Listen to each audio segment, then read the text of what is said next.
Mávila con el doctor Nakazaki, que nos va a dar algunas luces sobre la circunstancia que se ha creado en torno a las revelaciones sobre lo actuado por la presidenta Dina Boluarte entre junio y julio pasado a propósito de una operación de cirugía estética, aparentemente, a la que se sometió. Claro, y sobre todo porque la Fiscalía de la Nación ha decidido investigar a la presidenta por abandono de cargo. Doctor Nakazaki, buenos días. Buenos días, Mávila, Fernando. Cuéntenos, ¿la decisión de la Fiscalía es una decisión lógica? ¿Ve usted que hay asidero para iniciar una investigación por este caso, en principio? Siempre es importante una investigación preliminar. No es todavía un proceso penal, pero nos permite conocer la verdad de los hechos que motivan el interés de la opinión pública o la sociedad.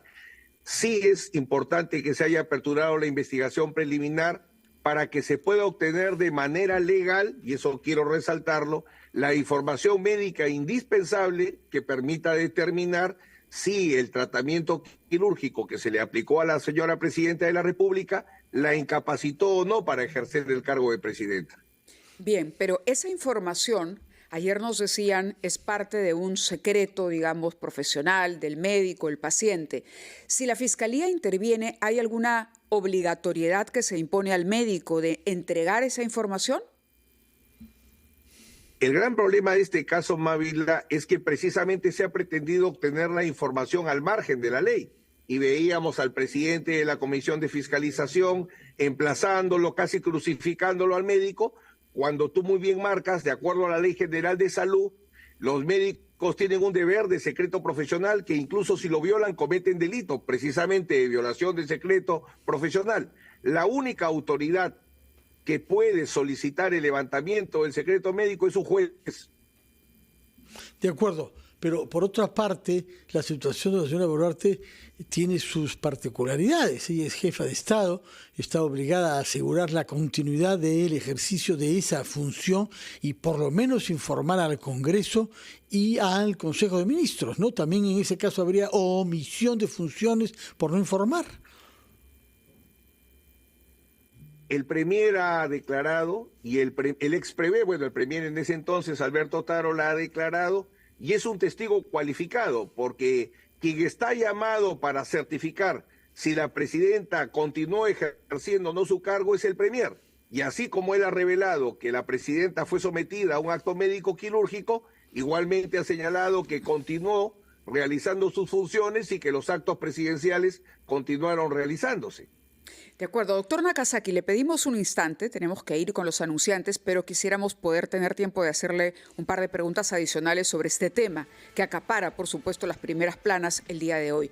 Muchas gracias. Un instante nada más y regresamos. 8:51, retomamos ampliación de noticias y conversamos con el doctor César Nakazaki, abogado penalista, porque el día de ayer hemos tomado conocimiento que el Ministerio Público, la Fiscalía, inicia una investigación a la presidenta Dina Boluarte por abandono de cargo. Esto porque, bajo la premisa que tiene el Ministerio Público, ella debió comunicar al Consejo de Ministros que se sometía a una operación que le impediría ejercer la presidencia. El doctor Nakazaki nos decía que, si bien es cierto, la confirmación de la cirugía la ha hecho el propio presidente del Consejo de Ministros en su momento, él también ha dicho que la presidenta nunca se ausentó de sus funciones, nunca abandonó las funciones. Pero, ¿qué ocurre si al cabo de la investigación finalmente no se llega a comprobar esta información?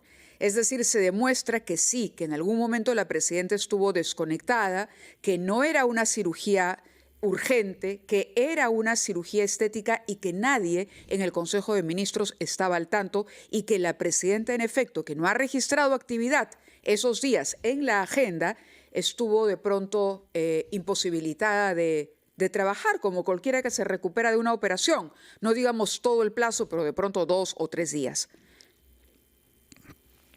Doctor Nakazaki, creo que ha sido muy larga la pregunta, pero es importante porque me trato de poner en el escenario... Está muy bien. Sí, en el escenario de que todo salga mal para la presidenta y para el señor Otárola. Lo que hay que determinar es si hubo abandono del cargo. No es un tema si se debió informar, no se debió informar. Pero ¿cuándo se produce abandono del cargo? Por favor. Perdón, ¿no te escuché? ¿Cuándo se puede confirmar o cómo se llega a establecer que hubo abandono de cargo? Cuando se conozca el tratamiento médico y los efectos, el posoperatorio de la paciente, recién se podrá determinar si eso significó que haya estado inconsciente, que no haya tenido capacidad de comunicación y que no haya podido realizar actos presidenciales. Y ojo, esto es muy importante porque en el tiempo que va a ser objeto de investigación hay una gran cantidad de actos presidenciales. He estado revisando y hay decretos de urgencia, leyes que finalmente fueron promulgadas, decretos supremos, o sea, hay varias decenas de actos presidenciales en esos días que tendrían que ser mentira, tendría que demostrarse que son falsos para poder sostener un caso de abandono del cargo. ¿Aun cuando la firma de la presidenta aparezca en estas normas? Yo lo que creo es que no van a poder demostrar que son falsos y que más bien van a abonar a favor de la presidenta, porque si ella, durante su posoperatorio, pudo realizar varios actos presidenciales, jamás va a ser abandono de cargo. No solamente se trata del posoperatorio, me parece, sino del riesgo de someterse a una intervención quirúrgica con anestesia general. Si fuera el caso, lo que parece probable para una rinoplastía, estamos ante una situación difícil porque en todo caso la tradición es que si el jefe de Estado va a estar inconsciente y no sabemos qué consecuencias puede tener una anestesia, se informa. De ahí que el tema de la información sea tan importante como la omisión de funciones. Aquí yo no sé si hay una norma explícita, usted nos lo dirá, pero en todo caso el uso es prevenir. Voy a ser operado, voy a someterme a una anestesia, hay que tomar disposiciones y por lo menos informo a quien en este caso hubiera estado destinado a reemplazarme, como era el presidente del Congreso, ¿no? Que dijo que no está informado. Fernando, si lo que se va a examinar en la Constitución lo que contempla es la capacidad de la suspensión temporal del presidente de la República. No señala un procedimiento. Tenemos que deducirlo. Y lo que se tendría que haber informado es un acto médico que incapacitaría a la presidenta de la República. Si ha estado incapacitada, esa omisión de información se vuelve relevante. Claro. Pero si la presidenta, a pesar del acto médico, realizó actos presidenciales, no va a ser relevante, por lo menos desde el punto de vista penal. Claro, claro. Ahora entiendo que ese es el análisis estrictamente jurídico que le corresponde hacer a usted, pero una operación, incluso una operación estética sencilla, como podría ser una rinoplastía, reviste algún tipo de peligro. Y muchos se preguntan, bueno, pero entonces esto que abre la puerta para que la presidenta mañana se haga un retoque en el mentón, se haga un facelift, se haga cualquier procedimiento, porque ella puede, mientras esté, digamos, firmando los papeles, no tiene por qué reportar nada, porque supongamos que hubiera ocurrido lo contrario, que de repente, y hemos visto casos, doctor Nakasaki, y usted creo que ha sido testigo de alguno, de que una operación aparentemente sencilla se complica porque hay una mala reacción del paciente. A eso nos referimos con la necesidad de informar, porque por cualquier emergencia ya se sabe. Entonces, la falta de transparencia, yo entiendo que usted está analizando estrictamente la ley, pero la falta de transparencia cuando uno ocupa el cargo de presidente de la República puede tener consecuencias bastante serias. Puede ser, o sea, si la pregunta es, ¿un presidente de la República debería poder transparentar la mayoría de los que realiza en su vida? Estoy totalmente de acuerdo. Sobre todo operaciones. Pero si eso porque constituye delito o eso constituye infracción constitucional, por ejemplo, un tema interesante, el presidente Fujimori en ejercicio varias veces tuvo problemas oncológicos.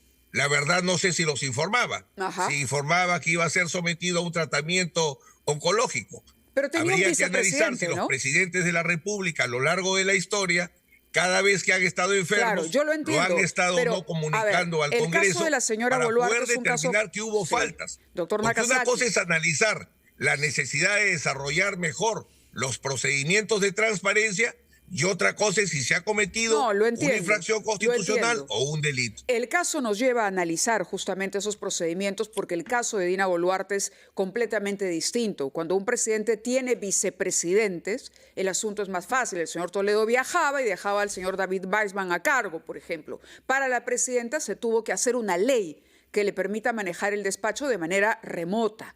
Y eso es lo que ha dicho el señor Otárola, que se aplicó esta metodología remota, en este caso no para viajes, porque la presidenta estaba aquí en el Perú, sino para que ella, desde su lecho de recuperación, conversara con los ministros. Me explico, porque es una presidenta que no tiene vicepresidentes. El caso de ella evidentemente es más complejo por lo que tú bien marcas. Solamente hay una presidenta, no hay vicepresidentes, y el premier, la Constitución no lo habilita a gobernar en el caso que la presidenta no pueda. Tan es así que si se demostrase que la presidenta no estuvo en capacidad de ejercer su cargo y lo hizo el premier, incurriría en delito de usurpación de funciones. No hay duda de que en el caso de la presidenta tiene que extremar la comunicación con el presidente del Congreso, quien tendría que reemplazarla en el caso de ser necesario. Pero como insisto, una cosa es reflexionar para seguir mejorando los sistemas de comunicación en casos tan especiales como este, y otra cosa es la evaluación si ese hecho constituyó infracción constitucional o delito. De acuerdo. Dos análisis muy importantes, pero de distinto nivel.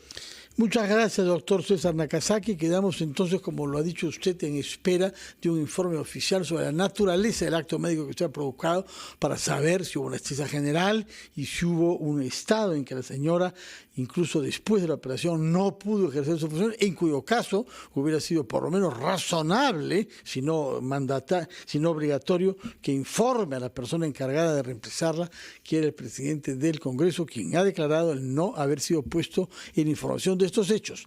Quedamos a la espera entonces del acto médico para saber qué se deduce de él. Muchas gracias, señor Nakazaki, que tenga buenos días. Gracias también, buenos días. Buenos días, doctor. A las 9 de la mañana, Mávila, nos vamos a la pausa para después...